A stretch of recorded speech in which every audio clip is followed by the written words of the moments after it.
This is PorchYeller episode number 2. I'm Greg Herman. Once upon a time, there lived a very small boy in a very small town. He lived with his father, his mother, and 7 siblings. To escape the anti-Semitism of the Russian Tsar, they fled to New York City, where they found the American dream to be elusive. His father, a man of grit, did his best to find steady work in the teeming, noisy streets of the Lower East Side, until he died unexpectedly, leaving the boy and his mother and his 7 siblings with very few options and very little hope.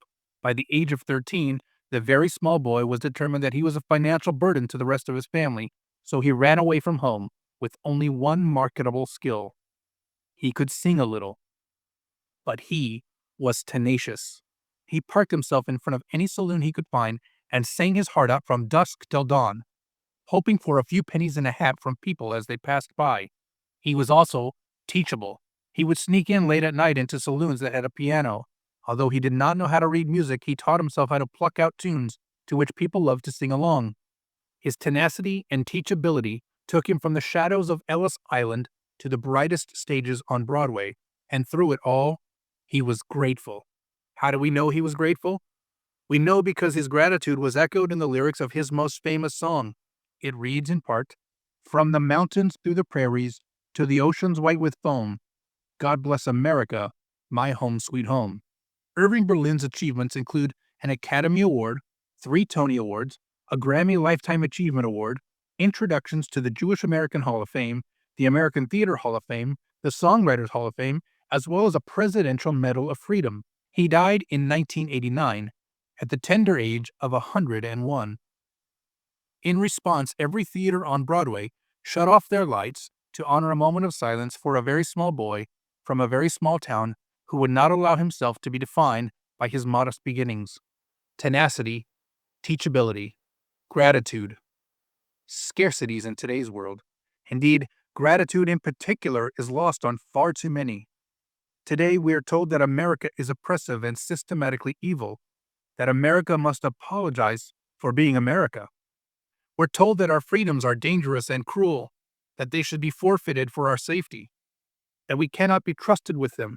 We're told that what makes us great must be smothered, trampled, and forgotten.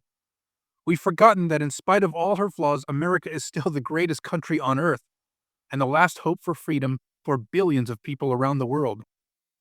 Is there a better place than America for a person to start with nothing and build a life worth living? Is there a better place in this world where people enjoy more freedoms? Or where people are willing to pay a steeper price for those freedoms? Can you name a single country in history that has ever afforded her citizens the opportunities that you and I yawn at today? In Britain right now, you can be arrested for tweeting, or praying in certain areas of the public square, or criticizing government officials for controversial public policy. Australians, Canadians, and Frenchmen are all suffering under lawmakers that seek to silence dissent as hate speech or misinformation. And some in America have tried to follow their example, even compelling social media companies to ensure that only the right opinions should be expressed and promoted. But Elon bought Twitter, and Donald got reelected. Free speech protected, for now. Some have tried to say that America is evil because it was built on slavery and racism. Ironically, these accusations come from the ideological descendants of Southern Democrat slave owners. It was Democrats who created their own party to promote the legal standing of slavery. Democrat President Andrew Jackson signed the Indian Removal Act, which led to the Trail of Tears and the deaths of tens of thousands of members of Cherokee, Chickasaw, Choctaw, Creek, and Seminole nations. In an effort to expand slavery, Democrat President James Polk convinced Congress to declare war on Mexico. Eventually, Democrats tried to secede from the Union in an effort to defend slavery. After the Civil War, a Southern Democrat sympathizer assassinated President Lincoln. Democrats fought Southern Reconstruction, leading to massacres in Memphis, New Orleans, Colfax, and Hamburg. They founded the KKK and ratified Jim Crow laws that oppressed black communities for decades. Even now, they support eugenics ideologies that kill millions of black and Latino babies. Democrats have fought school choice for decades, choosing to keep black and Latino children in schools that underperform. And if one is to simply look at every city in the United States that oppresses black and Latino families with crime and urban decay, you'll see a Democrat mayor ensuring that everything is going according to plan. So what is it that Democrats hate so much? Or do they just hate themselves? Whatever the answer is, they've gone out of their way to tell generations of young people that America is not a place where people can pursue and reach their own dreams. I wonder what Irving Berlin would think about all of this. What would he say?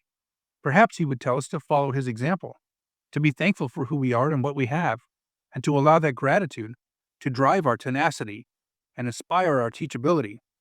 Perhaps one day, if we learn to do that, we can write our own song. That's today's lesson. For more lessons like this, click here. And be sure to like and share this lesson with others. And get off my lawn.